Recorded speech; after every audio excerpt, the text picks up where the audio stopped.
started my actual recording now. Slam head on microphone.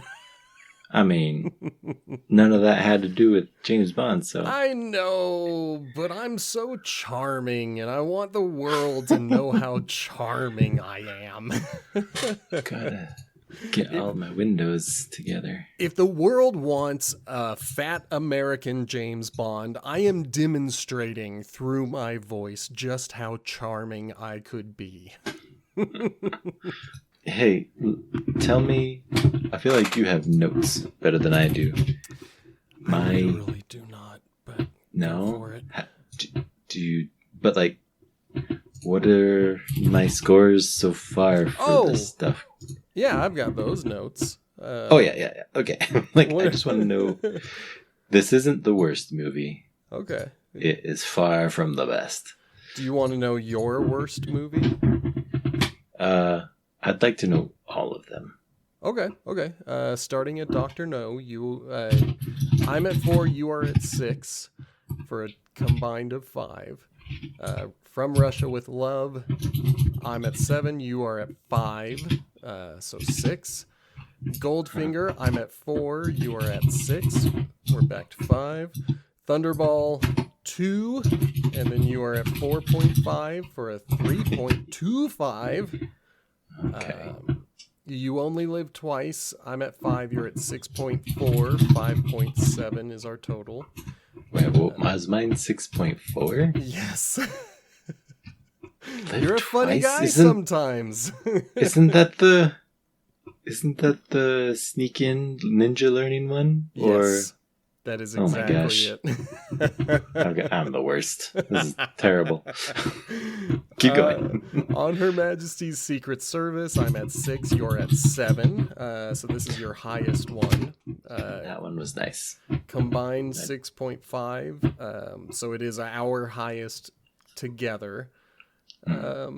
Diamonds Are Forever, I'm at 3, you're at 5. Combined, we're at 4. And then the last one was Live and Let Die. I was at 2, you were at 2.5. We were combined at 2.25. It's so bad. Oh, gosh. Okay. All right, well, without any further ado, let me start this thing.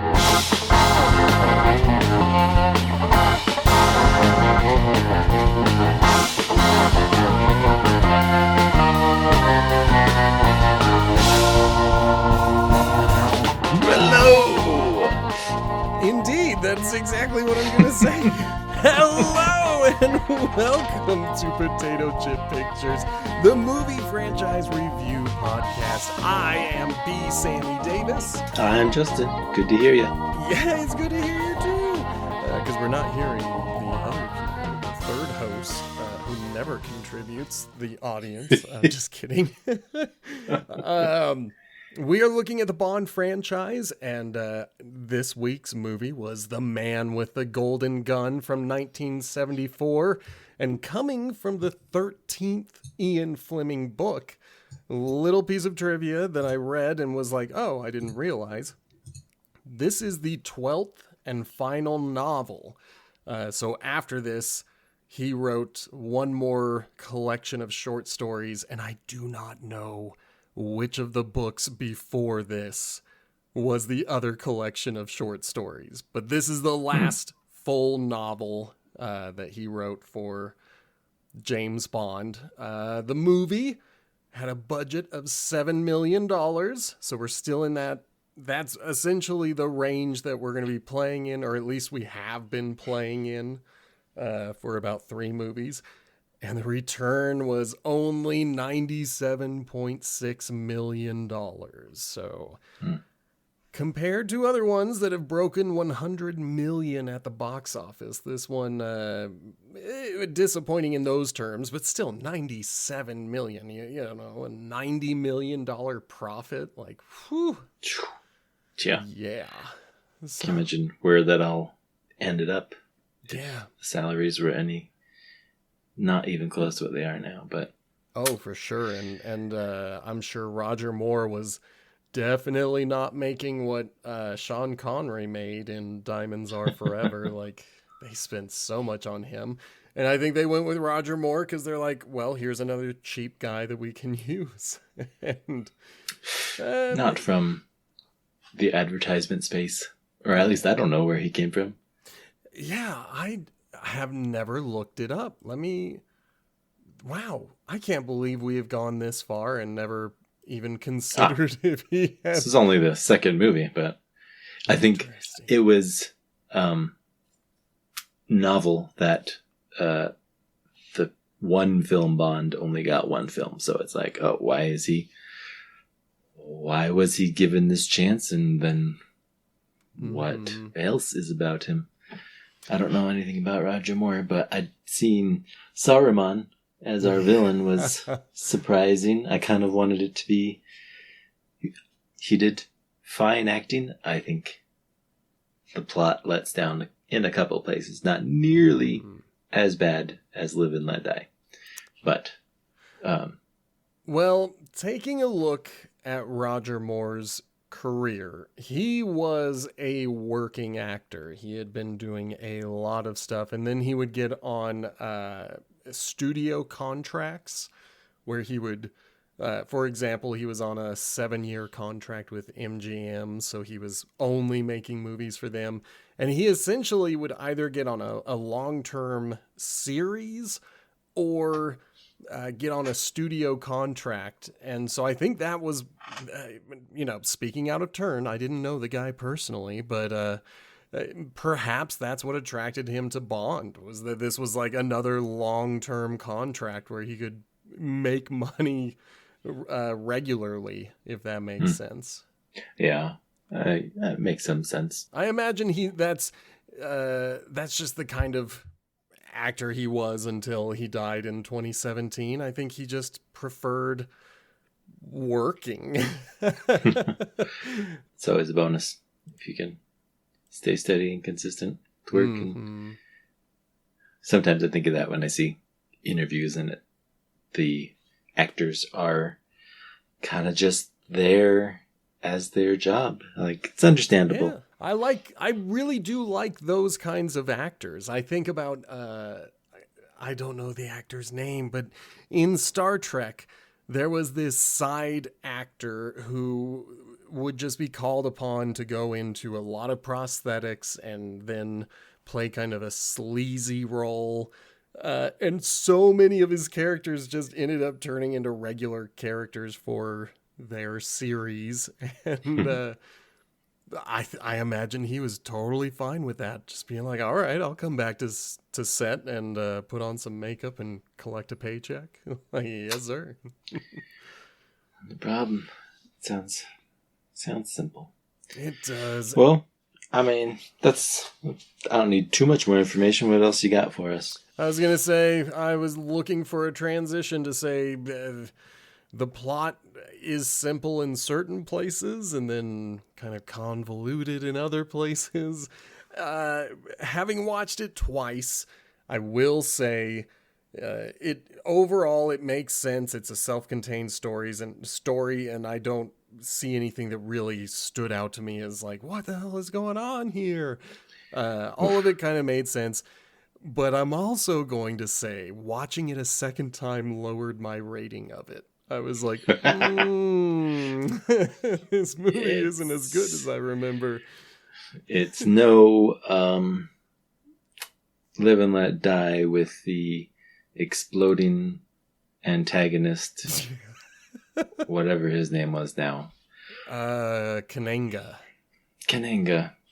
Well, yeah. Was it Kananga or was it I thought Kananga was that exploding guy. I meant the ceramic stand-in that Bond shoots in the graveyard that explodes, but then comes back because he's real. That one. This movie is better than that, and that was a real low point. I mean, we are stepping upwards in terms of quality. Roger Moore started with a stinker. Yeah. And this is a little better. So I'm going to say, big picture, I think The number one thing that I love about this movie is Christopher Lee's Scaramanga. I can agree there. Him. Yeah. I think he's just so charming, and I really do enjoy where the story goes, because there are twists and turns. And before we go any further, I realize now that I don't think I have ever said this on the podcast, but there will be spoilers in this review. We're probably going to talk about the movie in its entirety, skipping some parts and maybe jumping around. It is best for you to have watched it or watch it on your own, but yeah, spoilers ahead. Our spoilers hopefully give you a sense to decide whether you want to watch it anyway, because Live and Let Die, let's see, maybe Thunderball, you could make the case for skipping this one, except the fact that I remember seeing it on, must have been like, what do you call it, syndication or something. Mm-hmm. It was like TBS on or if something. there were, yeah, the Bond, this one was the one that was on because it's tie-ins to like GoldenEye, Nintendo 64 or something like that. So, and you've also got, well, I guess when I was watching syndicated television, Lord of the Rings was not happening yet, so I can't point to that. And Star Wars Episode 2, I think that was also late 90s. So I don't know why this one got so much airtime, but yeah, like I remember seeing this one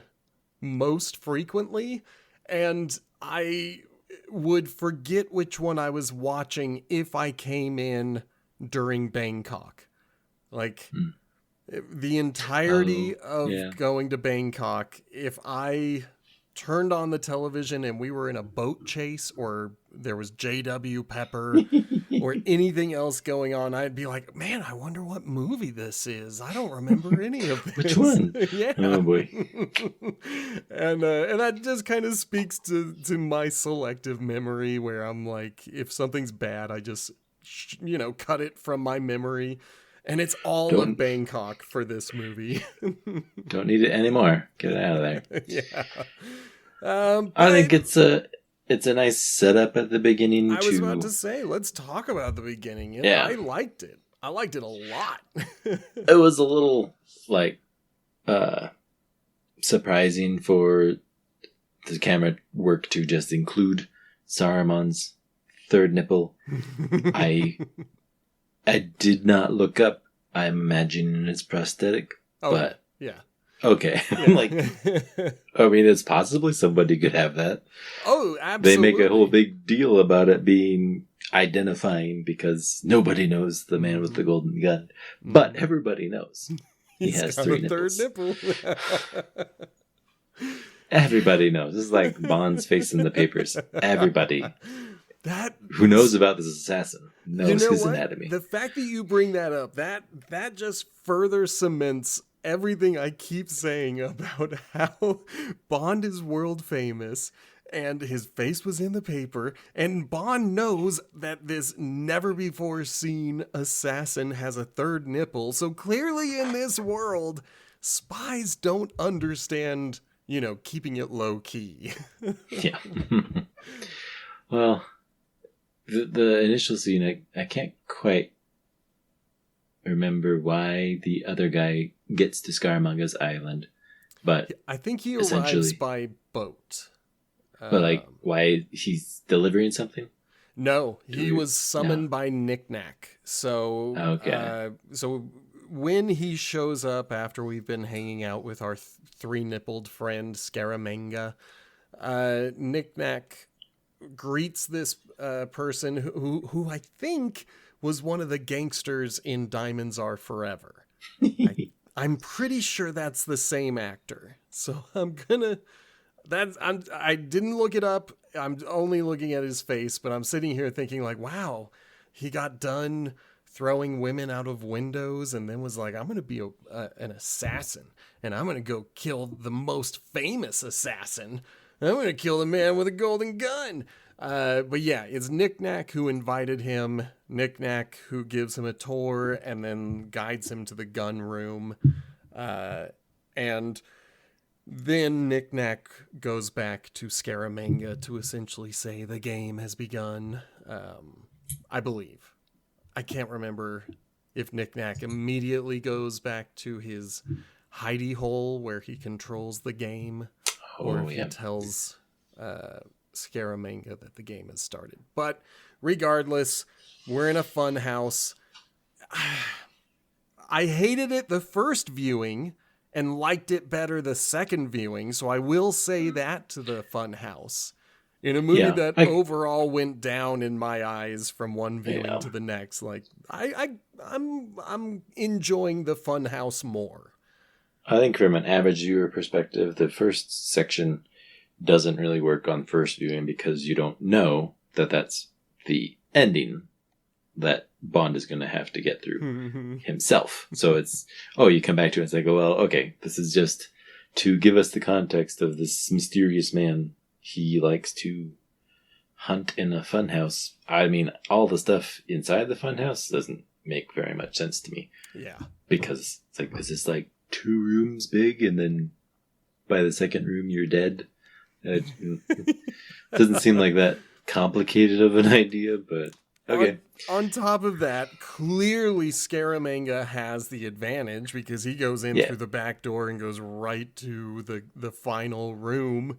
And whoever has to play the game has to go through a maze. I feel like you could make it better if it was like Hunger Games where you all jump in at the same point and you have to kind of run and get weapons, but that's not what this is. I mean, they didn't have the concept of a randomized event. I mean, how do you construct a randomized fun house? You know, it's But I will say to your credit, thanks to things like the Hunger Games, you could sell a remake of The Man with the Golden Gun. You could have him essentially have a danger room. You know, you can have a fun house that just changes every time. But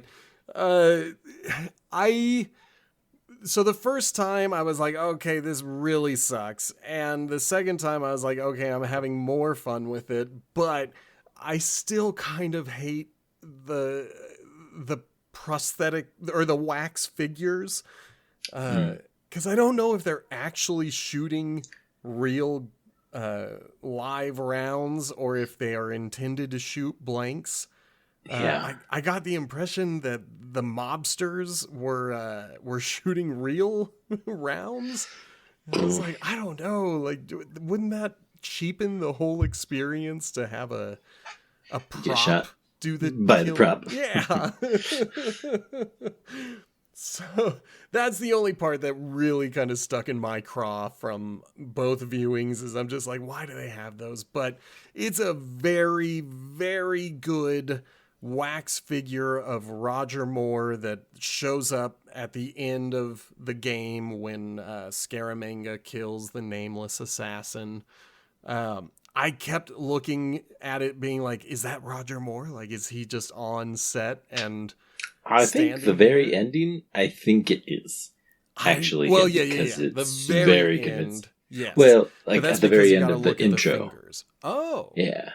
I like it looked like he was slightly moving because I kind of have it up on the side, but if you slow it down, he always moves in the same way, which makes me think that it is a wax figure that's on a pole and it's just moving left and right. Like if his hands went down independently of his head, then I would be like, yeah, that's Roger Moore just standing quietly on the set while Christopher Lee and Herve Villager, I have no idea how to pronounce Knick-Knack's actor's name, and that's terrible because I think he's my second favorite part of this movie.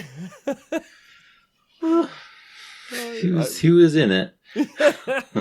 See, and I love Knick-Knack. I think that's another part of the movie where the first time I watched it, I was like, I don't know if I like this. And then the second time around, I was like, I'm sold. I'm sold. He's great. I mean, we'll get to the ending, but that's probably what solidified the I don't love it because it's just another henchman that needs to yes, it is finally hit the last act. But yeah. Anyone who has listened to previous episodes will know what trope Justin is specifically referring to, and it is true for this movie as well. But let's get done. We shoot the fingers off of a definitely wax Roger Moore. But yes. This could be our Mr. Big Mask moment where I'm like, no, it's a figure, and you're like, no, it's real. Like, look like him. Well, check one more time. Well, that's the last time I'm watching this movie. Yeah, I'm like, I don't know if it's worth it to look it all up. Like, I think I am done with this movie for a while, but yeah, there's shining bits. The intro, I think, is just enough for me to say, okay, here's the bad guy. Okay, he's bad. Okay, all right, Bond is talking to M. Like, well, first we gotta have our theme song and our opening credits, and I will say they're not my favorite, except I wish I could remember the lady's name, but if you could cut the vocalist from this song, I love the instrumental for The Man with the Golden Gun, and then I hear. Is it Lulu? Like, what is her name? I don't know. I don't really even recall the tune. It did not land any sort of recognition to me. So, is it Follow the Other where it says the title in the song? It does. Regular, like, that is the main hook. The main chorus is The Man with the Golden Gun. And it is sung by Lulu, and I don't know who that singer is. She is a Scottish singer. Forgettable. Not the singer, but the song. See, and I think maybe it's just because I kept hearing the loop on the Blu-ray, but I do recognize it often. I'm always like, bum, bum, bum, bum, bum, bum, bum. And so I think this would be a situation where I would put the instrumental version of the song in my liked songs and maybe just dismiss the vocal version that was in this opening credits. Just be like, it's not that good. Gotcha. Yeah, the credits were maybe a bit more like the 70s Bond that I know. I don't know that I ever saw those credits specifically on TV from TBS. To me, they look more it's a lot of silhouetted same. Women. Yep. I'm like, more of the same, but maybe a little bit somehow more naked. So it was... I don't recall it on TBS, so I think they probably cut it for broadcast television. Yeah, it could be. I mean, we are getting into the risque era, but even if you're looking at this from like, some titillating imagery, this is not it, gang. Like, no. This is probably the bottom. Well, maybe not the bottom, but this is among the worst opening credits. I'm not vibing on the song. I don't think there's anything too special about the opening credits. We occasionally get to see the Golden Gun again, but I think the last movie did it better. And it wasn't very good either. Yeah, and not trying to skip ahead, I turned on Casino Royale and like much better credits here in the 2000s. So yeah, they're gonna get really good. And I don't know when that happens, but at some point they are going to really understand. Like, you don't just have to have the naked women. You can have really cool and flashy imagery. Like anything that you can't do realistically in Bond's world, you can put in the intros. Yeah, like you can blow up major landmarks. Like, who's gonna stop you? Like, you don't have to have any tension from the main actor trying to get that thing to not blow up. You could just blow it up. Just do it. But yes, now we are in London to have our meeting with M, and I do kind of enjoy this meeting. Like a lot of people, I don't know, maybe it's because of On Her Majesty's Secret Service, and that has kind of colored how I look at all of the interactions with M. But I like this one where you still see that M has this sarcastic style. Yep. But you also see that Bond still has a lot of respect for him, and he's even like, okay. But it is one of the dumber setups for the movie. Someone has threatened to kill Bond, and therefore Bond is fired. Yeah. I'm going to ask you to resign, or something like that. He was because like, 002 is dead because of you, or something like that. Well, 002 died from the man with the golden gun, from Scaramanga. And the real reason they give is that Bond only has one mission right now, and that is the Energy Crisis solar energy mission.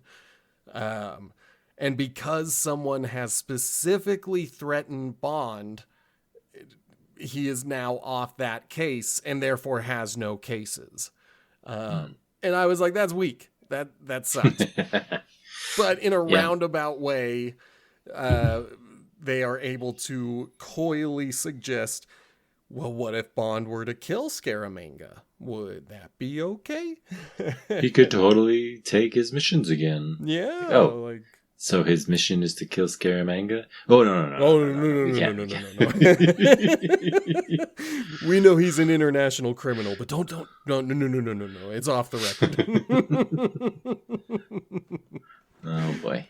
Yeah, I mean, it's not bad. It wasn't necessarily memorable to me. I noted down that he said, hey, you got to resign. And so it was odd, but it's good in vibes, bad in substance. That's where I'm at on it. Like it doesn't really give us much, especially later in the movie when we are going to continue. But for right now, it is just kind of like, all right, well, I like the relationship between M and Bond. I wish that it wasn't like, you can quit anytime now. That part was kind of dumb. But he gets his first real lead from a notably upset Moneypenny. Like they're having a flirty, fun relationship, and then he's like, "Hey, why was it never confirmed that Scaramanga killed 002?" And she's like, because we never found the bullet. And I was just like, whoa, what'd he say, man? Like, you are so mad. She must have had some beef with the crime scene cleanup people. They couldn't find the dang bullet, and it was the worst Monday of my life. I had to sit in a belly dancer club looking at the bullet for the whole day while the crime scene investigators said, nope, can't find it. I mean, I'm fine. I know that is the next scene, but I'm fine jumping to the insanity that is. He got shot with this bullet, and it got...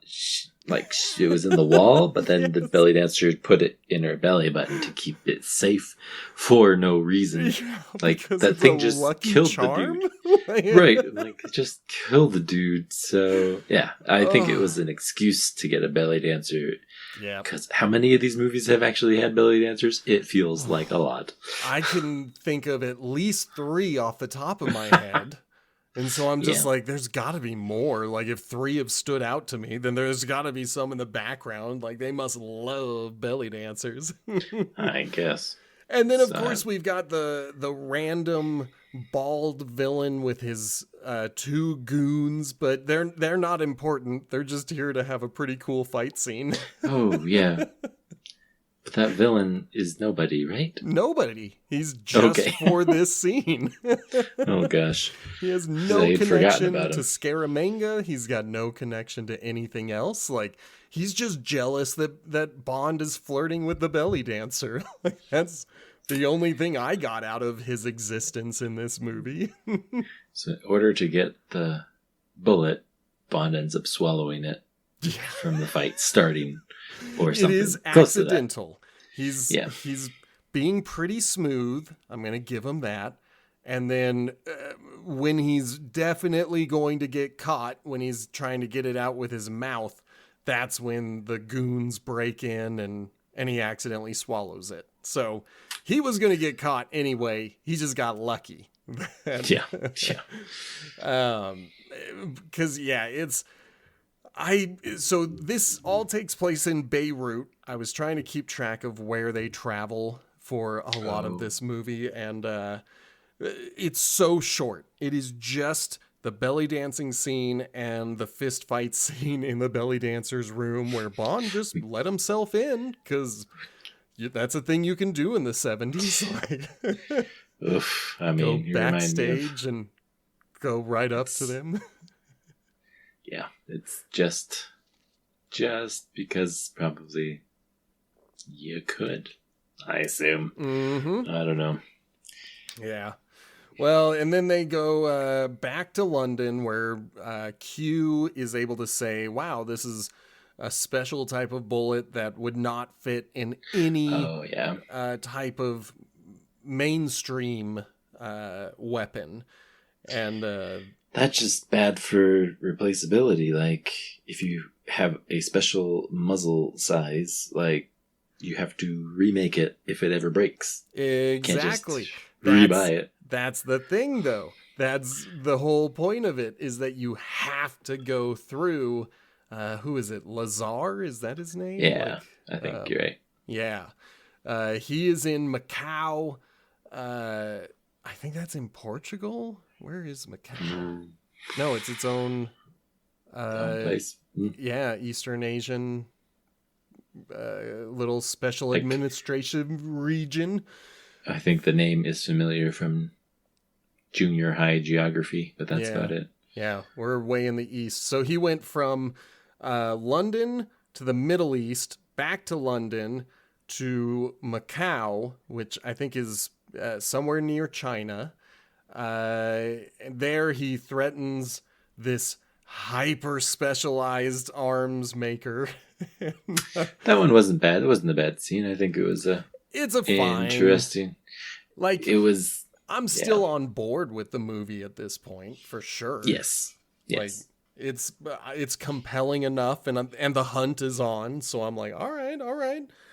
I don't. Okay, so after he threatens to kill, this once in a lifetime guy, who is the supplier, yes, of the golden bullets, the guy gives up his system.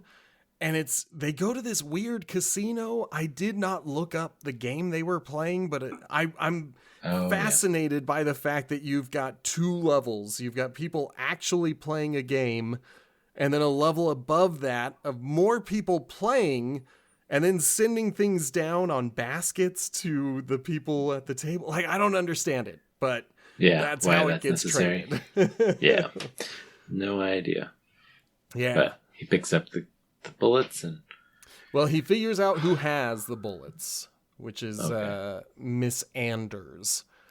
That is right. Yep, Scaramanga's bathing suited mistress at the beginning of the movie. Bond attempts to chase her down, but then we meet the blonde Goodnight, who is another horny spy, but not a super spy, because she is very bad at her job. But I feel like she's only bad because, like, the story wants the female spy to be bad at her job. There are times when she is horrible. Like, there are times when she proves she is capable. And I think it only happens once, but, like, clearly she should be a spy. Like, clearly she has a reason to be in the room. But then the rest of the movie is like, ha ha ha, look how dumb the girls are. Like, Exactly. yeah, so she's Boo. underrated, but she proves instantly useful when she says, "Oh, you're looking for this car? That specific car, it has a contract with this hotel, and no one else is allowed to own this color and make of the car." Yeah, Like, I guess. yeah, like it was a very strange way of pointing to it, but I liked it. Like, clearly she's been keeping up for the past 2 years, but how weird would it be if we were just driving around in the capital city of our particular state, and at one of the biggest hotels, they had these specific types of white BMWs that no one else in the rest of the state was allowed to drive. Like, Yeah. Be a little bit implausible. yeah. But that's how they do in I guess we're in Hong Kong now. Oh, actually, Hong Kong yeah, that's now. right. We got on a ferry to go from Macau to Hong Kong. I admit, if we're gonna try and do the geography, I have Yes. no idea where. The first time I watched it, I gave up at at Macau. That's where I was like, I don't even know what this place is. I can't, like, I've heard the name before, but I don't know where in the world we are. And then now we're on a boat. Like, I don't know where we are anymore. And so, yeah, this world does a lot of world jumping. It's traveling all over the place. I'm just doing my best to follow Wikipedia telling me where we are in the world, but you have permission to forget. Yeah, it is. I'm also reading it to be like, okay, gets the bullet from Macau, follow the shipment to Hong Kong, and then forces her to share information on Scaramanga. Yes, and I hate... Creepily. Yeah, I hate this scene, and I had an epiphany today. And I don't know how long this is going to be true. I hope it is proven false in the next movie. Or at least I hope there's a change in the next movie. But I think we have been watching 3 actors play a specific character of James Bond that maybe Sean Connery mastered, or maybe just Sean Connery was able to do well. But George Lazenby was not allowed to be George Lazenby as Bond. He had to be George Lazenby as Sean Connery's Bond. And then for these past 2 movies, with their extremely rapey style of interactions with women, I'm like, Roger Moore has to be Sean Connery's Bond. Like, this is the same character. There's absolutely no individuality, no real personality. Like, he's still going to beat up women and sneak into their rooms and stare at them naked. Like, he's so creepy. Yeah. So this part kind of sucks. I keep trying to say, well, she's the bad guy, but that didn't forgive Goldfinger. No. You know? I hated that part of that movie. It's unnecessary, Bond. You're just being the creep. But at least she gives information. She's like, hey, he goes to this specific strip club, and that's where Bond goes. He's going to meet Nick Nack in the alley. Do you think he's going to get shot when he goes to do the things? But it's a setup. It's all a setup. It's not a setup, but then it is. I'm lost. It's the dumbest thing in the world that all depends on believing something you're going to hear much later in the movie. But at this point in the movie, you have no reason to believe it, so it all looks stupid as hell. Much later in the movie, Miss Anders, I don't know if we ever hear her first name. She's called Andrea Anders by Wikipedia, but I cannot remember ever hearing her first name. I only heard Roger Moore calling her Miss Anders. Like, but much later in one of the slapstick comedic scene, maybe not slapstick, in one of the comedic scenes later in the movie, Anders is going to reveal that the golden bullet that was sent with 007's number was sent by her, and that she got Scaramanga's fingerprint on the note somehow, because she is convinced that the only person in the world who can actually kill Scaramanga is Bond. She's been the one who set this whole thing up, and I still don't. She wants out. Yeah, but I still can't buy why she knew, or I don't know. I don't know how Bond is in the same place as Scaramanga's target. I know we hear his name a few times. Gibson's? I was about to call him Gibbons. Gibson. That's his name. He's the one who went into the strip club. He's the one who's leaving. Scaramanga shoots him in the street. We think maybe he shot Bond. But nope, he shot Gibson. Turns out Gibson was the guy who had solved the energy crisis. So Bond's original case is back to being his case again. It was so convoluted because the Bond reacts by pulling his gun, and then the supposed Hong Kong police arrest him and start hauling him off.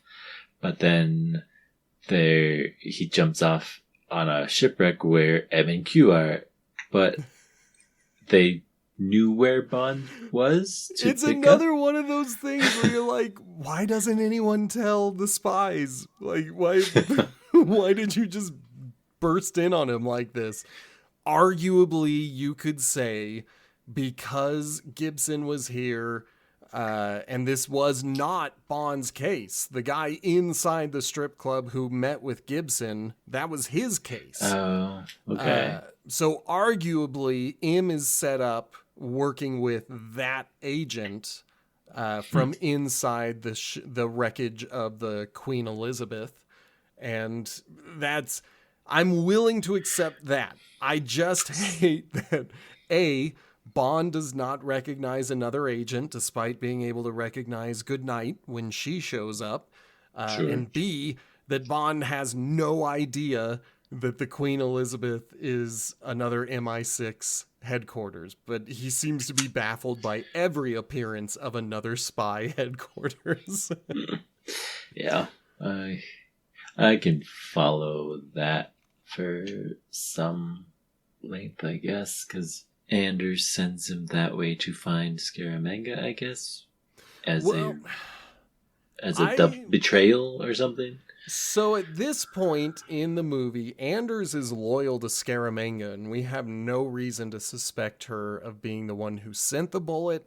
She even says, just by having this talk, I'm going to be murdered, like, you have killed me by trying to get information out of me. Like, in movies logic in itself, she is loyal to her boss, and Bond has killed her.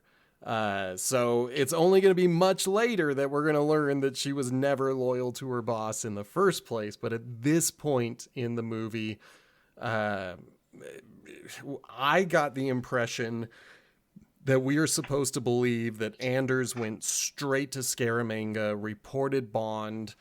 That's the reason that Scaramanga has a gun pointed at the Bottoms Up Club.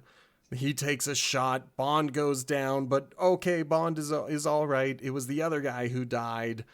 And then we learn that Bond was never the target to begin with. Like, this part sucks, but it's also the last good part for a while. It's not without its own trying to, I would say, near the end when Scaramanga actually meets Bond, they go through a whole speech of why they're like each other. Mm-hmm. Scaramanga at some point, I think after he murders the person, I'm trying to place when the scene comes in.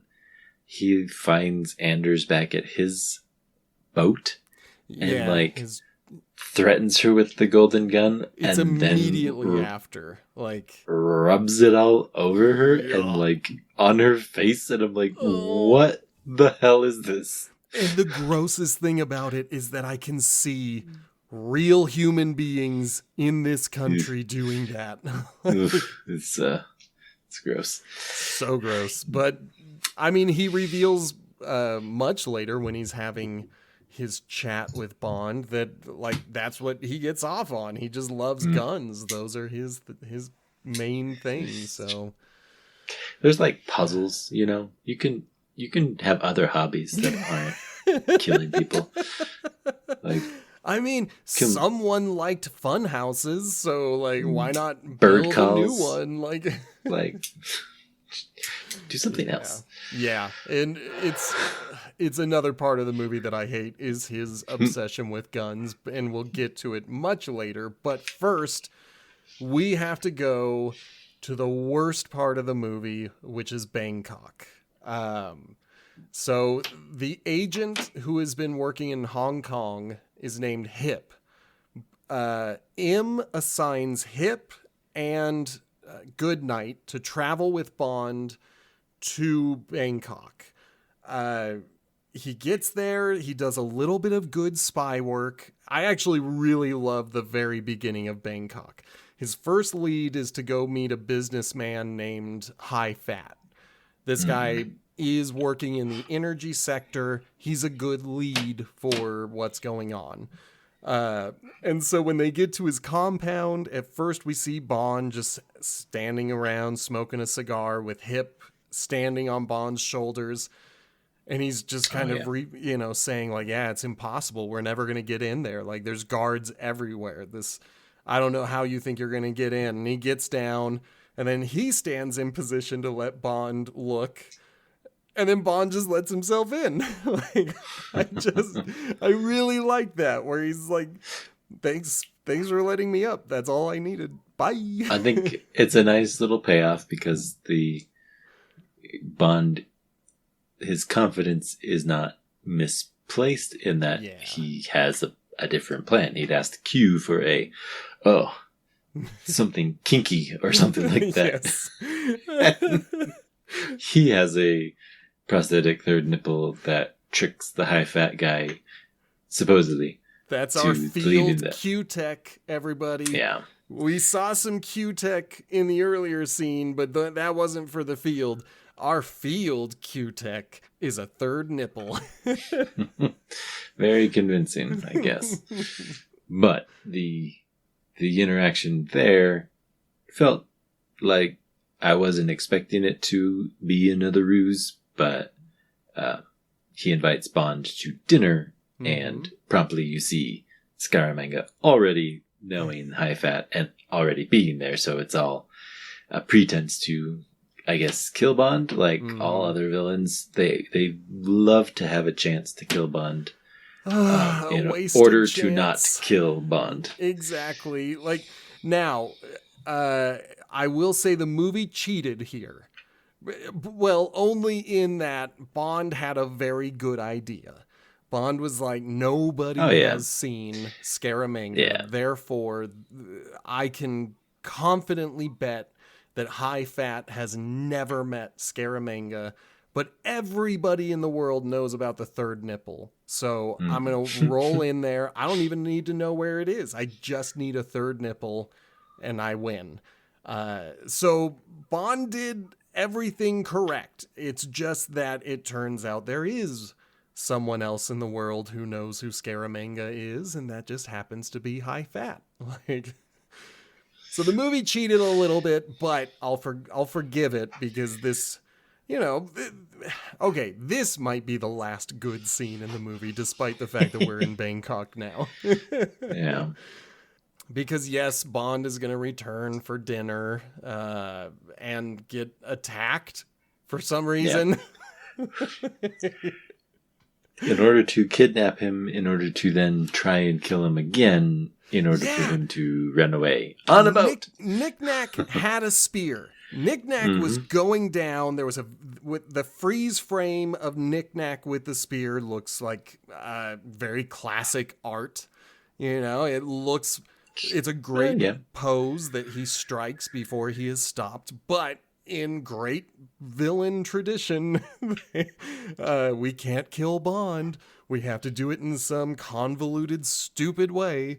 So they go to a martial arts school where Bond watches two students fight with swords and one student kill another student with a sword.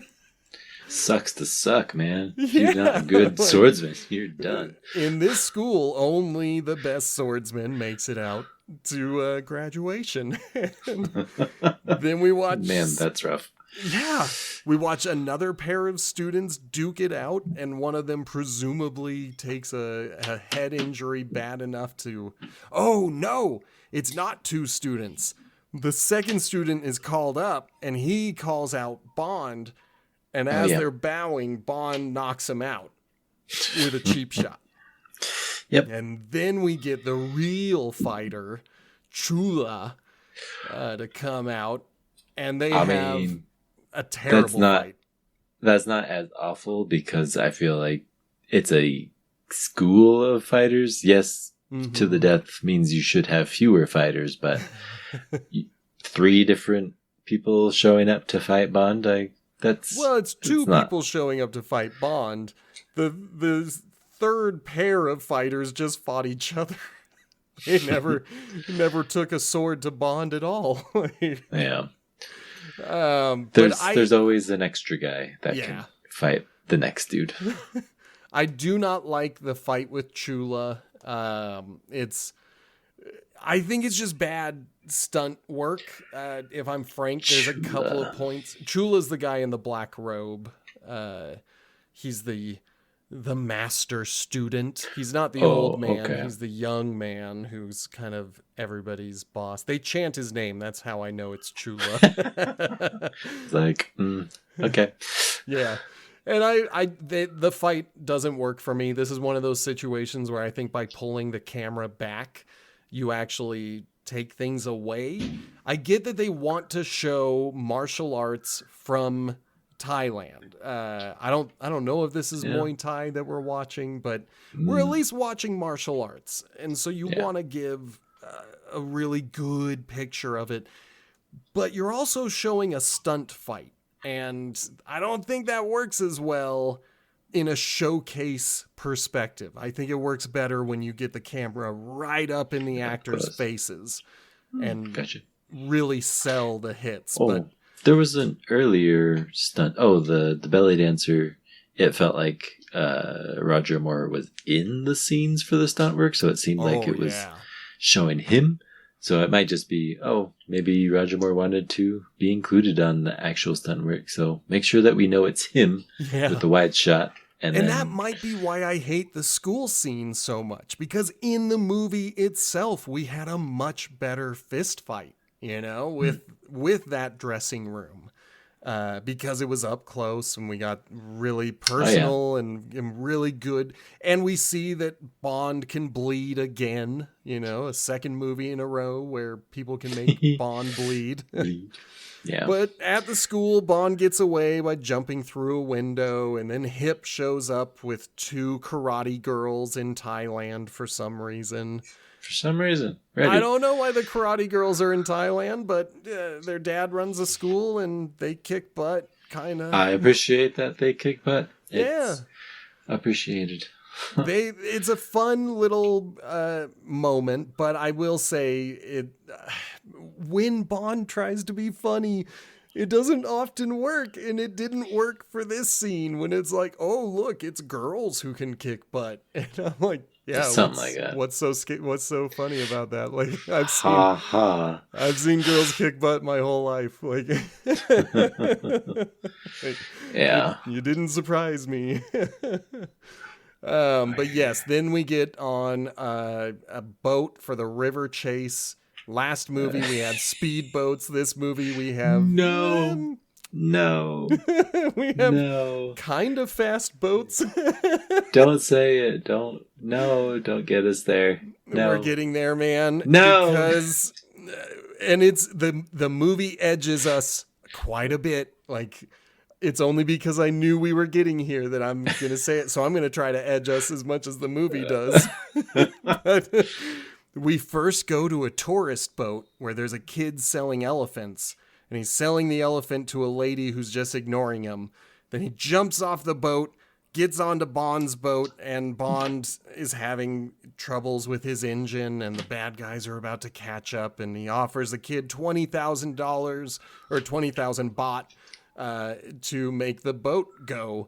And the kid turns on a fuel line, and the boat can go again, and Roger Moore kicks him off the boat, and he's a jerk. But when Roger Moore starts gunning that engine, he's able to splash this tourist boat, and the camera turns back to it, and who do we see but Louisiana's favorite racist sheriff, J.W. Pepper. But he's there with his wife. Yeah, we get to see doing some tours. Character development. He's got a wife. But he's instantly racist, and he's going to be that way for the rest of this movie. But he's the worst part, and he drags down this already middling boat's chase. He only stays through the boat part, right? I'm trying to remember because I've struck it from my memory. So they've got this boat chase. Every once in a while we cut back to J.W. Pepper being racist to the locals, but don't worry, most of them don't speak English, so he's just being a comically loud, fat American, and that's okay. I guess. But he eventually gets robbed by an elephant, and the elephant pushes him in the water, and that's his comeuppance. Har, har, har, har, har, har, har. Now we got to get back onto the plot where Bond has figured out... he does not have any leads. He doesn't have anything to do. After this boat chase, he goes on a date with Goodnight, where they're just going to go out and have dinner. And when they come back to the room, she's waiting there. And we lost the plot. Let's have dinner. Yeah, let's just go on a date. I got nothing going on. Going back to all of it, he made it to Hong Kong to infiltrate High Fat, got knocked out, ended up at a school, escapes from the school. What's the backup plan, Bond? Just gonna go on a date.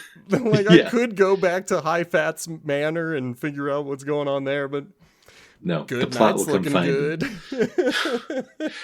But doesn't she the dinner she turns him down and says, no, nothing's gonna happen. He goes to the room. Hardcore turns him down. But one quick thing about the dinner, she reveals our second bit of Q-Tech. In her custom-made dress, there is a tracker. So should something happen, we do know that she has trackers in her clothing. That's important to note for later. That's just something we got to say. We also cut to High Fat's manor, where High Fat is like, look, man, he's talking to Scaramanga, and he's like, I'm your boss, and I am telling you, go to ground. If Bond is looking at us, we have to hide. I'm going to travel. I'm getting out of here. I can't stop this. We just got to go. And Scaramanga kills him. And nobody stops him. Nobody does anything about it. Somehow he assumes control of all of that guy's power just from killing him. Just from killing him. Now he's in charge. Everybody leave him alone. So it's random. It is random. But I will say... I was following High Fat as this movie's main villain. I was sitting here thinking okay, so this is the guy who Scaramanga works for. He's going to be our main villain for the whole thing. And then 2 scenes later, he's dead. And so I'm like, oh, it really is Scaramanga who is everything. He's not just a guy with a gun. He's the real deal bad guy. So I did Nobody like knows that, who he is. But now we got to have our comical romance scene where Bond is attracted to women. Jeez. Comical is doing a lot of work there. Yeah, doing a lot of heavy lifting. But I mean, the situation is sure contrived, but it is just like, it feels like way back in the earlier ones where I said that this is smut for men in the 70s. Like, here it is. Good night. Is there to actually take Bond up on his offer. His super sex. Spies are horny. Like, we gotta have this in our heads. Spies are horny, and Goodnight is a spy. Like, she can turn him down, but she's horny. Yeah. Bond has to hide her on the bed under the blankets because Anders comes in to share the information. Anders is feeling horny, so she goes to the bathroom and he hustles Goodnight into the closet in the same room, where thankfully she falls asleep before anything happens, I hope. Because Bond is with Anders for 2 hours with Goodnight in the closet, feet away. Like, Bond is a really terrible coworker and friend. Yep. But yes, this is where Anders reveals that she's the one who sent the bullet. She's the one who got the fingerprint on the paper. She also knows about the Solex, and she can get it for Bond tomorrow. So, despite this being one of those stupid comical scenes, there is important plot information shared. And, we gotta forgive it for at least giving us some plot. There's a good exposition before anything else happens. Let's go to a Muay Thai boxing event, which kind of rocks, if I'm honest with you. Like, I like Muay Thai as a martial art form. So when this movie... show the fight very much? I feel like I mean, they kept cutting away from it, but it showed enough for me to see some pretty good hits. Like, and the reason I don't think they showed a lot of it is because Muay Thai boxing is brutal. Yeah.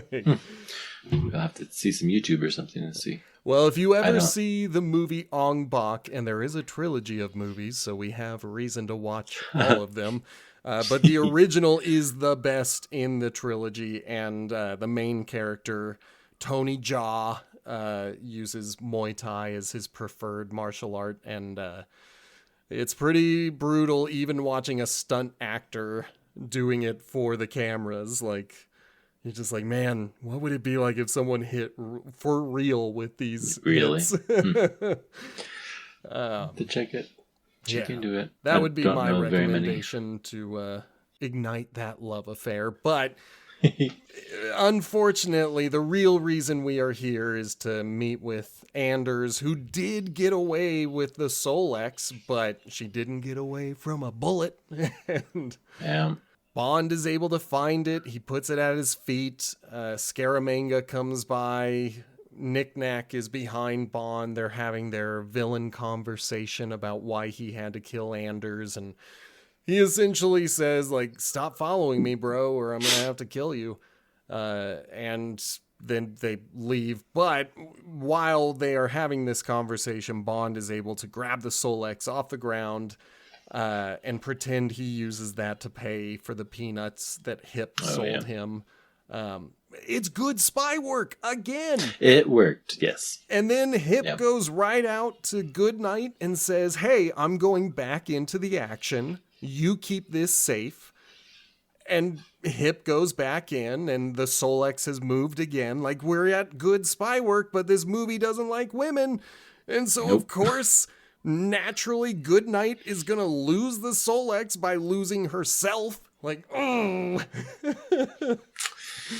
Yeah, she gets captured by the baddies. Yeah. I'm trying to...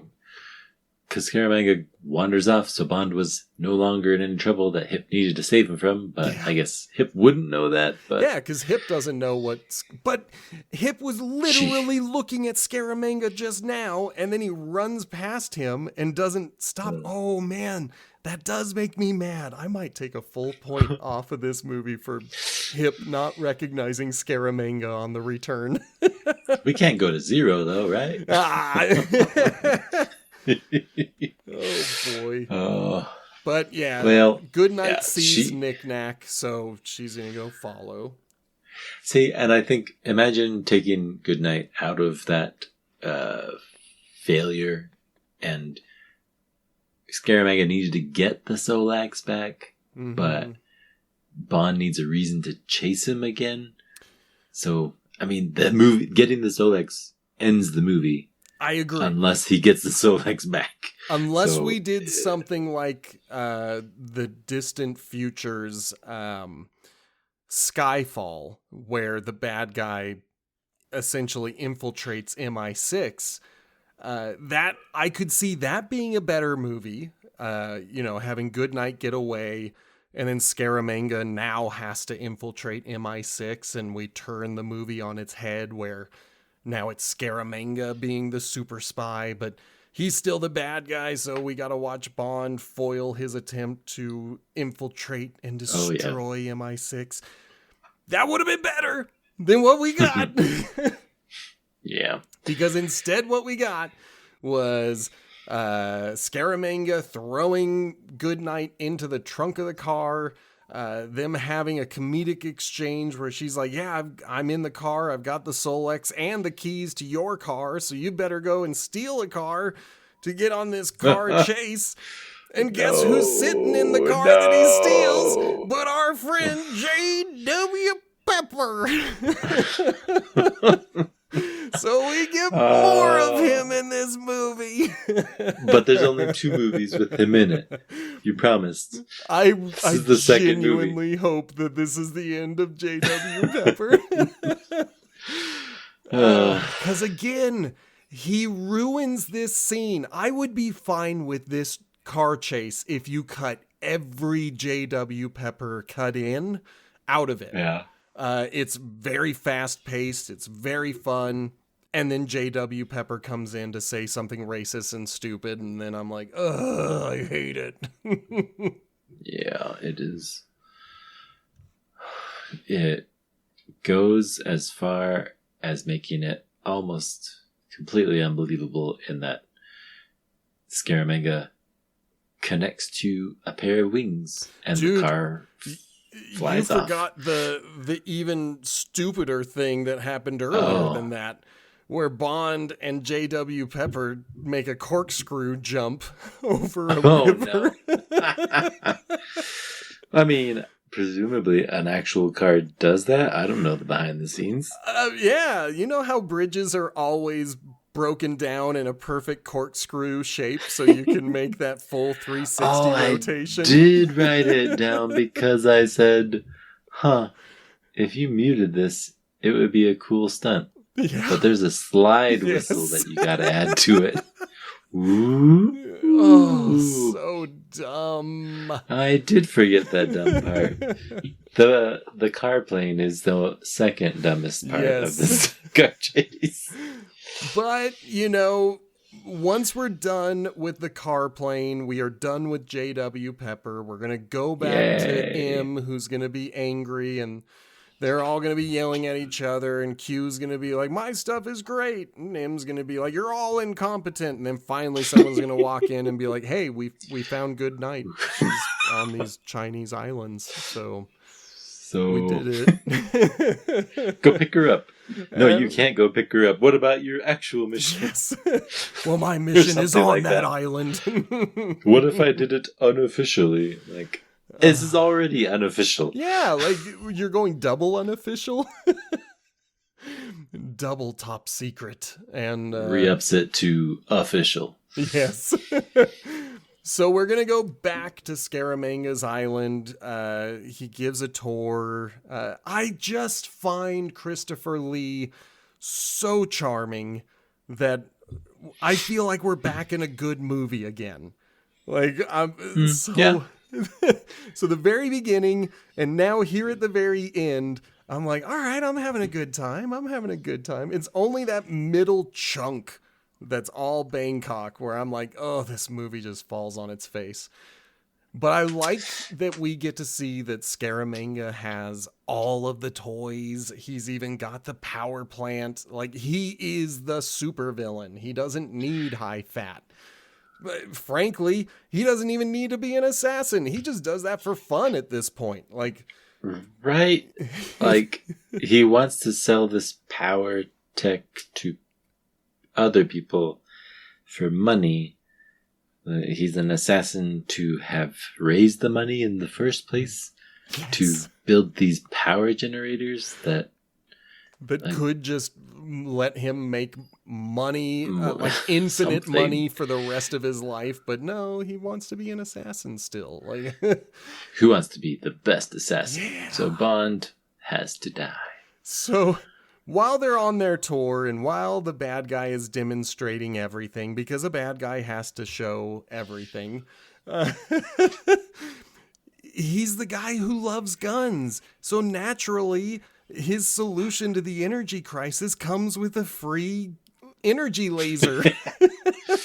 Free, nice energy, profitable energy, plus guns. Yeah. Say no more. Comes with America a free will take gun. 6. Yes.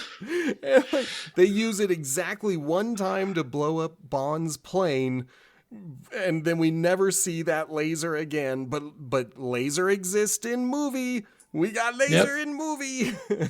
Not a space laser. This is ground laser. Yep, just using from space sun. power. Yes. It's a different kind of space laser. Yeah. So yeah, I didn't pay much attention to their whole lunch talk, but I felt like it probably could be a nice discussion. Like it feels like it mirrors Dr. No a little bit, where Dr. No's like, you're a smart man. And then he's like, well, I'm mistaken. You're not actually that smart. Let me tell you everything. Like, you're an assassin. I'm an assassin.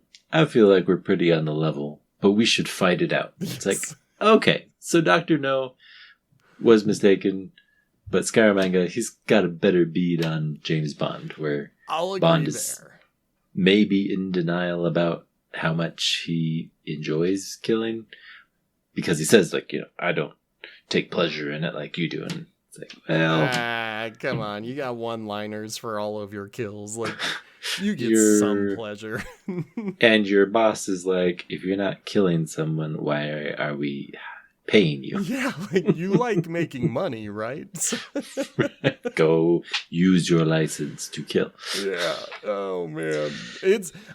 Overall it's a pretty good little conversation. Again, I'm judging it on vibes over substance. Like, the substance is there compared to other scenes, but what really counts is that it does feel like two super killers chatting it out. The whole time Christopher Lee is calmly turning his cigarette case into a golden gun for the second time in the movie. And it's a fascinating and interesting scene. They agree to have a duel in the morning because that's the only way for gentlemen to prove.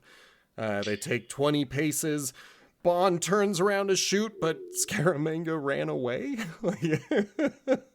So the whole thing about him saying this is the only way for gentlemen to prove it doesn't count, I guess, because he wants to run to his funhouse. We may have committed the same sin as the movie directors. So in this scene, there's another actor that isn't just background. I forget. But I even made a note about Goodnight. Oh, I'm sorry. She's there. She's in a bikini, and the villain says, "That's so they don't conceal any weapons." Yes. Like, oh, sure, okay. But that makes it fine. There was a genuinely hilarious thing about Goodnight, and that is that she seems to be speaking in code. Every time she delivers a line, It sounds like she's trying to say something coded, and Bond has no idea what she's talking about. Like, come on. Yeah, like her eyes are just like boring into his soul, like, please understand the words that I am saying. And he's just like, okay, sure. Okay. I'm trying to have lunch with this assassin. Yeah. He says he's like me, but he's the not. mushrooms do look interesting. Shut up, lady. Like, Yeah. Gosh, the damn mushrooms. What the hell? Is the sake not the right temperature, Bond? Oh, I do feel bad about completely forgetting Goodnight, but yes, she was also there for lunch, and frankly, she was even the one who made me actually chuckle in this movie, because, like, clearly she had a code that she was trying to get Bond to crack, and he wouldn't do it. But, you know, then we've got another creepy dude hanging all over Goodnight. Yeah. We got the security guard being super Who gross. wasn't there in the first intro. Nope. I don't remember. He didn't pop up until Goodnight has to be, like, he was introduced during the tour. So Bond did meet the security guard while they were touring the power plant. But, yeah, he then starts to just really creep on Goodnight for the remainder of his life. Yeah. She does manage to shove him in the vat, but that's occurring while Bond is finishing the maze stuff. Yes. Now, I love what Bond does. Like, he's playing the game, he's going through the fun house, and then eventually he just gets tired of it. And I was counting shots. He had 2 misses almost immediately. And then he gets his head in the game, and he's focused.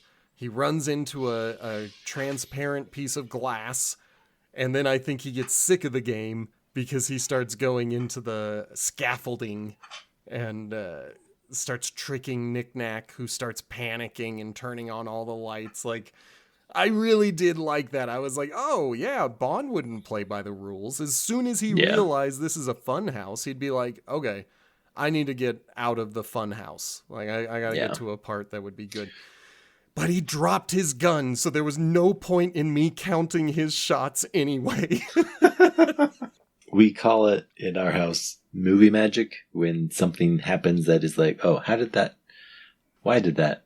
Oh, he manages to get the drop on Scaramanga because he poses like his mannequin. Yeah. But I think he didn't have his coat on. Like, how would you get there, dispose of the mannequin, get set up like it, and then wait without Knick-Knack, who's frantically searching for you?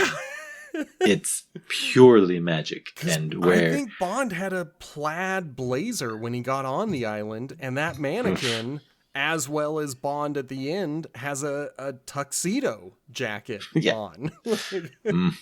Might have to see if that's, And apparently unlike the Live and Let mannequin Die, also carries a loaded weapon. So I guess the movie magic is a little less obscene than the previous one, because, man, the last movie was like, okay, well, this needs to happen. Okay, and go. Yeah. Oh, and did I remember? I forgot to tell you. And Not great. So this one, I completely forgot that he had to change jackets. But also just the act of getting to where the mannequin is. I'm like, how did Knick-Knack not see? Like, he's been in the perfect spot, and then he decides not to be. Yeah. But it worked. It's fine. He was able to... It's a little anticlimactic, but not too bad.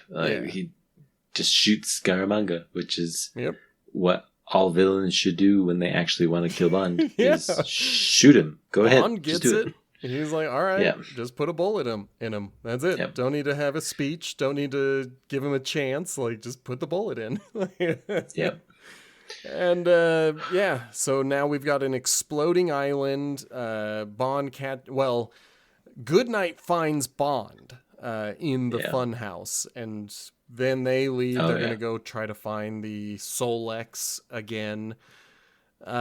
Naturally, the Solex control panel has a big turn everything on button right at waist level, so as Butt level, Goodnight really. is bending over, her butt hits it. Which I just realized they're worried that the island exploding is going to damage the Solex, which they need, or would they just been fine to let it explode and get buried? It's one of a kind. It is the only one that exists, and it is at 95% efficiency in converting solar radiation to electricity. Okay. That's what Q told us, like, right at the beginning. The beginning of the movie. Yeah, this is the end of the movie. Exactly. Like, I remember that. Well, and, I just, in my head, I only remembered it because I watched it again recently. But the first viewing, I was like, okay, so this is essentially a one-of-a-kind piece of tech, but the rest of the power plant isn't. Like, you can just build that giant machine. Even the machinery around the Solex, I'm like, I guess you can just mass produce that. It's only the Solex that's hard.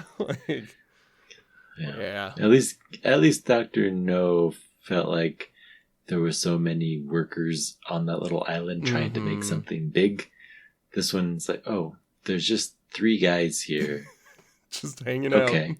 Sometimes a lady's there, but she doesn't do any work. Yeah.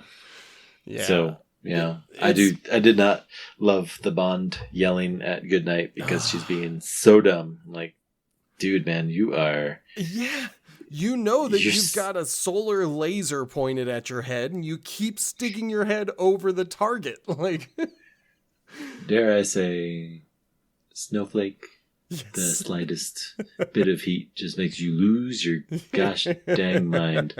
So angry. Like, dude, like, ugh, it feels like a generational thing. Yeah, and whatever. He gets the Solex, they get away, they steal Scaramanga's junk. That is what that type of boat is called. It's only 8 hours to Hong Kong. Yeah, and he's got ropes set up to act as autopilot, I guess. I guess. Sure. The boat knows where it's going. What were we up to? Yeah. And we were waiting for Spider-Man to crawl through the ceiling. Because, of course, we no longer can have a Bond movie without having a henchman. I asked myself in my notes, oh, is there any other bad guys to come get them? They're on the boat, and immediately the ceiling opens up, and Nick Nack's there with a knife in his hand, and is gonna dive bomb him before Goodnight sees and manages to alert Bond. Yeah. And they have a dumb fight. I'm like, that's the point where it's like, oh, I recall TBS. I recall the end of this movie. He puts him in a suitcase. Yeah. Okay. Yeah. Like, then hangs him from some fishing gear. Some sort of like crab trap or something. Yeah, some kind of cage where that was unnecessary, and it feels like the trope just insisted on happening. And we get one more trope that has happened off and on since the beginning of these movies, where someone is trying to get in contact with Bond when he's trying to get the girl. But how did M have Scaramanga's phone number? Exactly. This phone number is going to go to Bond. I thought it was kind of just a random boat. Is it the actual boat that he was on when Anders was like with him? Yeah, this has been Scaramanga's ship for the actual entire personal movie. Ship. Like, so we got rid of Scaramanga. Here's the phone number for Scaramanga. Yes. We needed an assassin. That wasn't Bond. Bond doesn't have to know. We have his phone number. Oof. Oh, man. And so I just kept thinking, like, if you've had Scaramanga's phone number this whole time, like, why has this movie even happened? Yeah. Oh, it made me so angry when that phone rang. Like, there are many movies where M tries to contact Bond at the end of the movie, and it's something funny that happens, but it's usually in something that makes sense for M to have access to. But to be calling Scaramanga's boat? Like, what's going on here? Yeah. I'm curious how much of the audience also was like, what is the phone? Oh, it's the trope though. Bond has to be doing it, right, as someone's trying to contact him, because that's a trope that feels like is everywhere. Yeah. I mean, it has not been in every movie so far. Specifically, I'm thinking of Goldfinger, where they crash the plane, they go down in a parachute, and it's Pussy Galore is trying to wave down a plane, and Bond pulls the parachute over them, and he's like, no, we don't want to be caught. So that's specifically a time I can remember when M does not try to interrupt them. I think Dr. No, it is Felix who tries to interrupt them. So, but it's that, that's essentially the thing that always happens. And this time it doesn't make any sense. If it had been a watch, if it had been some clothing, anything else, I would have been like, okay, yeah, that of course makes sense. But it's Scaramanga's personal boat phone that rings. Yeah. And that's the end of the movie. Just like that. We made it. Nice and tidy. I think we followed it pretty well. All right. Well, let's talk about ratings. Now, on this show, we do ratings, not grades. A grade would say that a 7 out of 10 is average, and that is simply not true. A 5 out of 10 is average, and that is what we rate our movies on. So if we say a movie is a 5 out of 10, we're saying it is average. Above that, better than average. Below that, worse than average. With that said, Justin, why don't you tell me what you would rate this movie and why? Better than Live and Let Die. Not as good as Thunderball. I'm going to have to sit with about, we'll just do a solid 3. All right. A solid 3. Yeah. Do you want to justify no decimals. that rating? There are iconic bits of Bond lore, I propose, because the Golden Gun, I think Knick Knack, I may have confused with Odd Job in several different places of like video games. Yeah. There's a pretty significant height difference, but Odd Job is the cheat character because he's shorter than everybody else. Yeah. It just wasn't as offensive as Live and Let Die, just to the viewing of it, the watching experience. But Thunderball had like Volpa, and a couple of more better shining characters. JW's in this Rick. That always takes down a point.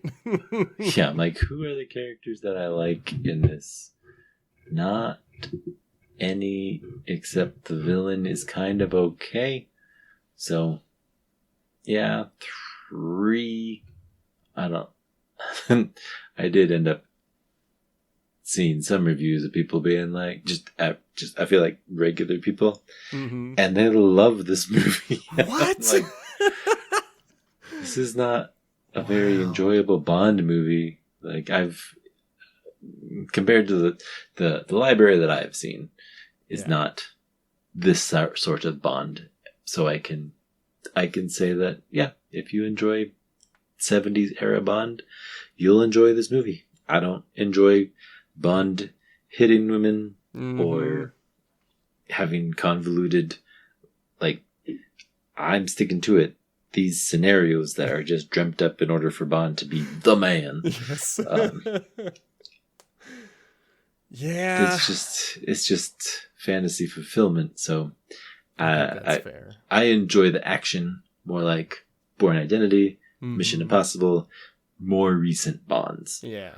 More explosions, more gunfights, like bigger stuff, whereas maybe a boat chase with a propeller-based boat isn't going to be suave or debonair, but also those don't feel like they're describing this Bond in particular. Yeah. What's your rating? All right, so the first time I viewed it, I got done with it and I was like, I don't know why people hate this movie. It's not perfect.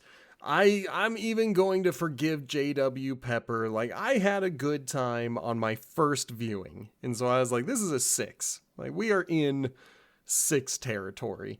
And then I watched it again. And I was like, oh, man. Wow, there's a lot to this movie that doesn't work. And I think it's because we record late at night. And then I'm all hyped and amped, and so I watch the next movie while I'm like in this like buzzed state, and so I have a higher opinion of it, and then I watch it later when I'm not all amped up, and I'm like, this movie kind of sucks. And I think I have landed at a strong 4. Like, I'm of the opinion where if you're into Bond, this one is fun. It has a lot of fun moments. It's not great by any means. It's not even good, technically. But I really like Christopher Lee.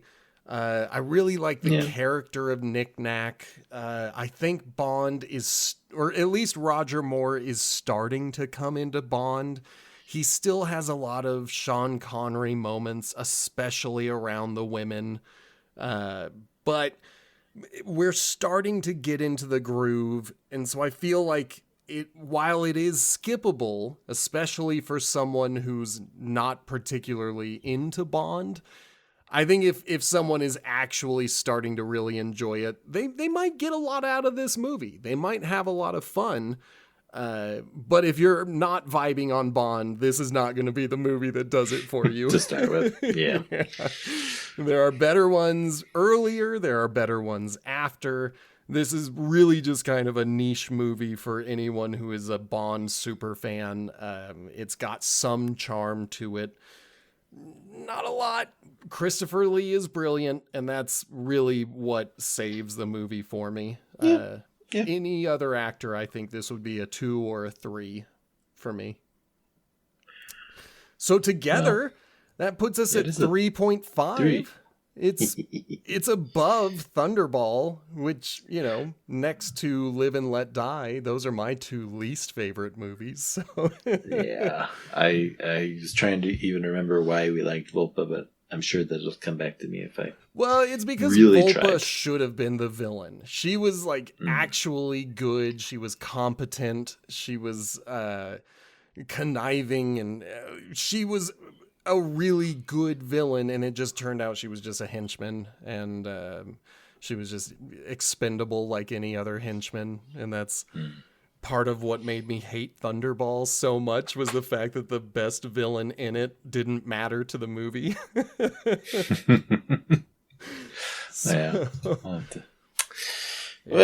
But I liked how this movie tricked me. I liked being tricked. I thought it was high fat. It's not high fat. It's scaramanga. I'll give it that. But you're right. The well that you just said was correct. This, of course, has been Potato Chip Pictures. If you want to find us on the internet, we put shorts on YouTube, TikTok, and Instagram. We have a Blue Sky that I keep forgetting to log into, so I'll try to be more active with that. But the best way to contact us would probably be by email, and that is potatochippicturespod@gmail.com. That's the best way. Just get in touch with us. If you are on a platform that allows you to interact with us, whether that be a review, a rating, a comment, liking, subscribing, any of that stuff, do the things, because that helps us a ton and it gets our name out there. So, got anything to add? No, I think I've heard from you that these are usually the lowest 2, so In I terms would of like Roger to- Moore movies, we have done the two stinkers. I would like to enjoy Roger Moore better in a better movie. I'm excited for it too, and fortunately, Potato Chip Pictures and James Bond will return in The Spy Who Loved Me. I have been the Sammy Davis. And I'm Justin. Goodbye! See ya.